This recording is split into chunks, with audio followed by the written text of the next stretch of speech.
Chris, you guys were playing a shorthanded team, but Yeah. did you kind of like the way that as the game went along, you really kind of, I guess, established yourselves and just took care of business? Yeah, I thought super sluggish from the beginning, as expected, coming back off a couple really tough road games, and really been on the road the entire month.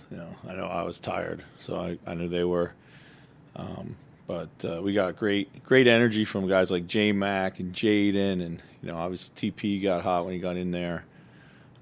Really carried us for those guys that just didn't maybe have it. And then of course Cat was huge in the third.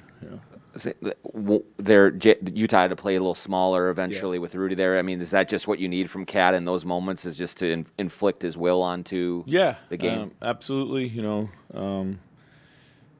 Like normally they don't they guard him with the small and they bring the 5 across, and Vanda was a little banged up anyway, so I was trying to save him some minutes and just wanted to keep lineups out there where they had to guard honestly as much as we could, and take advantage of that.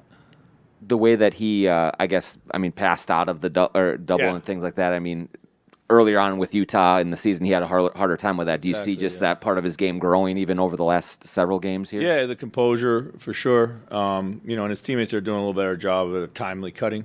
So we've now seen that look for a little bit, so we should be better at it.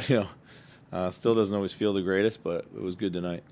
And with Jaden, obviously perfect night offensively, but just in the way that he had maybe some splash plays, dunks, and the lob pass and stuff. Do you see a little confidence growing there with him lately? Yeah, he's been playing, particularly when he comes off the bench. He's been playing with a lot of pop. What I really like about him is he's just everything he's doing is very decisive. If he's shooting it, he's committed to it. If he's driving it, he's playing off the catch. And he's so long. If he beats his guy on one dribble and it unfolds, he's at the rim. Just very aggressive. Even in the end of the third, just the 2-for-1, the recognition to know that we have a 2-for-1, and we weren't actually really going to go 2-for-1, but he got the ball in a great space and made the play. So, and of course his defense is always there every night. With all of that being said, has there been anything that's surprised you from Jaden, or is this kind of what you expected? Well, I don't know how to answer that question. I think Jaden is like kind of on a path that you would expect from anybody developing. Like he's going to have a couple good games. He's going to have a couple. In a run of 3 games, he's going to play well twice, and then maybe not so well the next time. But I love the fact that he just keeps competing. His confidence is growing. He was down on himself and down on his shot at times. I just said to him it's like, you're not a shooter, you're a basketball player. So go make basketball players, and the shots will go in. Don't define yourself by whether you miss or make shots. And I thought that resonated with him because he is a basketball player. He can do a little bit of everything, and that's what we need him to keep doing. So. Chris, with similar available personnel to last game, you started McLaughlin and Beasley tonight.